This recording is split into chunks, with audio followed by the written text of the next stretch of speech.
Yo guys, what is up? Max for Diablo 4 video, and today we're going over my Druid leveling guide. Now, in Season 1, the Druid gets a brand new aspect that allows your Poison Creeper or Vine Creeper to cast landslides for you, and you're going to deal more landslide damage against poison enemies.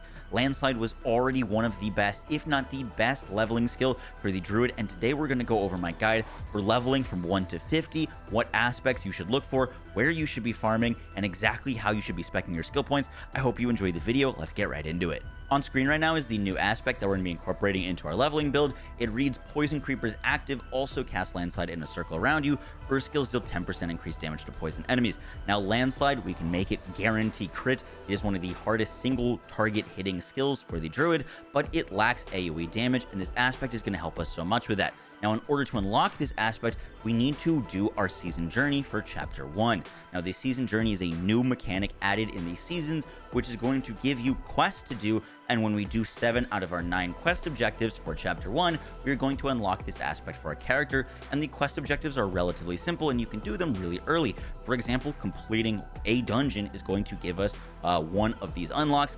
Doing your first world event will give you another unlock. You should be able to get this aspect, a legendary aspect, by around level 10 or 15. So I'm going to be walking you through point by point how we're going to be leveling this Poison Landslide Druid, and we'll stop at certain level marks to go and do specific dungeons to pick up legendary aspects for this build that are really going to improve our damage. So we're starting with Storm Strike. Storm Strike is a fantastic basic attack. It's going to give us damage reduction, which is really nice early, and it'll chain to multiple enemies, giving us some AoE damage. And then we're going to grab the chance for Storm Strike to immobilize. Putting 2 points here unlocks our core skills, and we're going to be going into Landslide. Landslide is a really strong earth skill that does great single target damage. We're going to grab a point into making it being able to immobilize enemies, and then we're grabbing Primal Landslide. Now, Primal Landslide is really important to understand for how to deal the most damage on this build. Primal Landslide reads, when you immobilize or stun an enemy, you gain a Terra Mote. Each enemy hit by Landslide consumes a Terra Mote, causing a guaranteed critical strike with 40% critical strike damage. Bosses always have up to a 10% chance to grant a Terra Mote when hit. Now, the reason this is so good is because at level 6 or level 2 at this point, you're going to have something that is going to guarantee crit, and we've got a crit damage multiplier already. These are things that are really hard to come by super early, so we don't need to worry about crit chance on this build because we've got guaranteed crits with our Terra Motes. Next up, we're going to come up to our Storm Strike and grab Fierce Storm Strike. This is going to give us a 50% chance when we hit enemies to make them vulnerable, which at base was going to be another 20% damage multiplier for us, and that unlocks our defensive skills here. Now, we are going to be grabbing Blood Howl. The reason we're going to grab Blood Howl is because it's going to give us healing early on, which is really nice. When we kill enemies, we get cooldown with it, and it also generates Spirit for us. Spirit is definitely going to be one of the issues that Druid encounters early, and we're going to try to fix that with the points that we put into this build. No, we don't need crit chance against close enemies because we've got guaranteed crits with Primal Landslide. We need 2 more points down to get down to Poison Creeper, and we're going to be putting those into Landslide to pick up another 20% damage for our Landslide. Note, we're not going to want to grab Wild Impulses early. This is going to give us more damage with our core skills, but it's going to cost more to cast, and we just don't have the resource economy yet to really be using that. Now we've got our companion skills, and we're going to be using Poison Creeper. Now, Poison Creeper is fantastic for this build, one, because of our new aspect, but also because it's going to immobilize enemies in a massive area. You can hit 10 enemies with Poison Creeper, and then you're going to get 10 Terra Motes, which means your next 10 casts of Landslide are going to all be guaranteed critical strikes. So you're going to want to go up to a large group of enemies, hit them with a Poison Creeper, and then cast your Landslide. We're going to grab more immobilized duration, and because we don't need the crit chance from Brutal Poison Creeper, we're going to grab Ferocious Poison Creeper. This is going to give us more damage with Poison Creeper, and it's going to really help when we get down to our Envenom passive, which we'll talk about in a second. Now we need 2 more points to get down to here, and we're going to finish by putting a point into Earthen Bulwark, which is going to give us a barrier, and we're going to also grab the point that makes Earthen Bulwark give us Unstoppable. We now have a way to break CCs. If you ever get CC'd, you can just cast Earthen Bulwark and you'll break out of it. Next, we're going to grab 1 point into Neurotoxin. Our poison will slow enemies, and then we're going to grab Envenom. Poisoned enemies take 30% additional critical strike damage. This is going to be fantastic when we pair it with our Poison Creeper, because Poison Creeper will cast Landslide for us with our aspect that we're going to have on, and it's also going to deal, those landslides will deal more damage because all of those enemies are going to be poisoned. Next up, we're going to grab 3 points into Crushing Earth. Our Earth skills will deal increased damage to slowed, stunned, immobilized, or knocked back enemies, which is going to play into the aspect that we're about to go grab. At this point, you should be level 19 if you started with Renown, and level 24 if you started with no Renown, and we're going to take a break to go do 2 particular dungeons. Now, the first dungeon is the Stockades dungeon in Skosglen. That is going to reward you with the aspect of the Crash Stone. This aspect reads, Earth skills deal 60 to 80% more critical strike damage to crowd-controlled enemies, and remember, we already have guaranteed crits, and we're going to be hitting enemies with a lot of CCs. Our poison's going to CC enemies because it's going to be a slow. We've got a bunch of immobilize, and we're also going to want to do the dungeon Feral's Den in Skosglen. Feral's Den in Skosglen is also going to reward us with the aspect damage from Earth skills slows enemies hit by 25%. Now, all of the abilities that we're going to be using have a form of CC or slow, all of our offensive abilities, and we're going to constantly be getting a massive more damage multiplier against them with the Crash Stone. This is going to really set you up for success. Now, one thing to note is I do have my aspect on my weapon. If you can put it on your amulet or your rings, that's going to be even better, just because you're going to want to be swapping your weapon out a lot as you level up, and leave your weapon slot open, because that's going to be one of the biggest things that's going to contribute to your damage, so you don't want to get stuck using a low-level weapon. Next up, we're going to be picking up our ultimate. Now, I've got a choice of a few different ultimates, but what I think is best for this build is Petrify. Petrify is going to stun enemies and give us a massive crit damage multiplier, 30% more crit damage against normal enemies, and 50% against bosses. This is going to be really helpful for our boss kills and just stunning a bunch of enemies. We're also going to get Prime Petrify. Petrify's effects duration are increased by 1 second, and Supreme Petrify, killing an enemy affected by Petrify, grants 25 Spirit. This is also going to really help us out with Spirit Sustain. Now we've got 7 points to spend to get down to our Keystone passive, and we're going to be spending a few points to round out our build at this point. So first, we're going to put 2 points into Landslide. This is going to give us the maximum amount of damage that we could get from our Landslide skill, and we're going to be putting some points into Poison Creeper. We're going to put 2 there. Note we got to spend 3 more points here. We're going to, real quick, also respec from Bloodhowl. Bloodhowl is really great, but we're going to stop needing it around this point and instead go into Trample. Trample is going to give us another form of Unstoppable. It's going to knock back enemies and stun them, deal a ton of single target damage. It's got a movement component, so it's going to help us get around faster, and it's going to give us 20 Spirit, so that's going to solve our issue of the Bloodhowl giving us Spirit.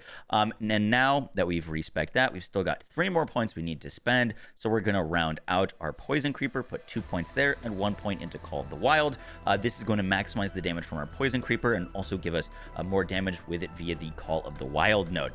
And that leads us to our Keystone passive. Now, originally when I made this guide, I took Earth and Might, and Earth and Might is really nice.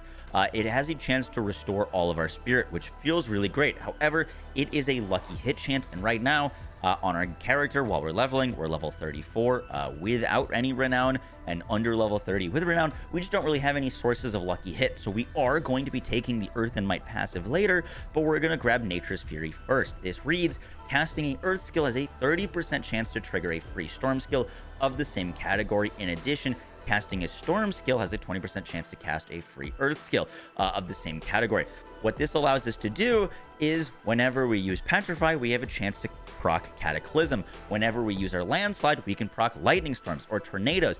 And I found in testing that just the free raw damage that Nature's Fury provides is going to be a little bit better than the extra Spirit and crit chance that Earth and Might provides, because obviously we already crit all the time, and the Spirit is a bit of an issue, but we just don't have the lucky hit to make this worth yet.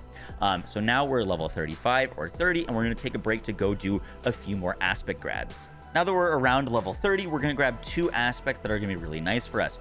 The first one is in the Seaside Descent in Dry Steppes, and it's going to give us 20% more damage with our core skills based on our amount of Fortify, and we're also going to grab the aspect of the Mending Stones.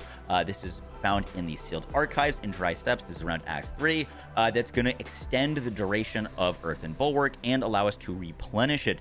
Now we've got another damage multiplier based on our Fortify, and we're going to go back into our skill tree and grab some things that are going to give us more Fortify. To start, we're going to grab Preserving Earth and Bulwark. This is going to give us 18% of our base life as Fortify. That's going to be really nice. Then we're going to grab Safeguard. Critical Strikes with Earth skills fortify us for 7% of our base life. And we're also going to grab Stone Guard. While we have Fortify for over 50% of our maximum life, our Earth skills are going to deal 12% increased damage. All of a sudden now, we've got a whole nother layer of defense and a whole nother layer of offense, picking up a bunch of fortify things and that Crashstone aspect to deal more damage with while we're fortified, get more damage with our Earth skills while we're fortified, and new ways to generate fortify. And then we're also going to pick up defensive posture. This is going to increase the amount of fortify we get from all sources. This is going to lead to a lot more survivability and a lot more defense on this build. For the Deer node, we're going to be taking Wariness. This is going to give us reduced damage from elites. We're taking, in the Eagle, Avian Wrath, more crit damage. We've got guaranteed critical strikes. In the Wolf node, we're obviously grabbing Pack Leader. And in the Snake node, we're going to be grabbing Obsidian Slam. Every 20th kill will cause your next Earth skill to overpower. Not the greatest choice here, but we don't really benefit from anything else quite yet. And then we're going to be doubling up in the Wolf node to grab Energize. Dealing damage has a 15% chance to restore 10 Spirit. This is just really nice because one of our biggest issues early on is going to be getting Spirit. If you are not having Spirit issues, you can go into Calamity here, extend the duration of our ultimate skills so that we get more damage with Petrify. But if you are having any Spirit issues, make sure you go Energize. And lastly, we're going to be rounding out our build. We're going to put 2 more points into Call of the Wild. This is going to give our companion skills more damage, aka Poison Creeper, more damage. We're also going to be coming up here now to grab 1 point into Heart of the Wild and 3 points into Wild Impulses. This is going to give us more damage with our core skills. We should have pretty good spirit like management at this point, so we should be fine to grab that. We are also going to be coming down here to put 1 point into Defiance. This doesn't really help us, but we are going to grab Natural Disaster for our Earth skills, dealing increased damage to vulnerable enemies. At this point, we're going to be level 50 just to round out the build so that we can push into some harder content. We're going to be grabbing Earth and Might. At this point, you should be grabbing Lucky Hit Chance on your gear. And then we've got 4 more points to spend. We're going to be putting 3 points into Nature's Rage. This is going to give us increased damage to distant enemies. Distant is a little bit misleading. Anything that isn't in melee range is considered as distant. So we're going to be doubling this bonus against anything that's immobilized or stunned or slowed, which is basically everything that we're doing. So it's in our 18% damage for this build. And then we've got 1 point left that you could really just put anywhere. I'm probably going to put that last point into Nature's Resolve, a chance to fortify whenever we're struck. It's just going to give us more fortify generation, and that is the build guide. To round out the build, we're going to be putting the aspect of Disobedience on our helmet to give us more armor and more survivability. You can find this in the Halls of the Damned in Kyrgyzstan.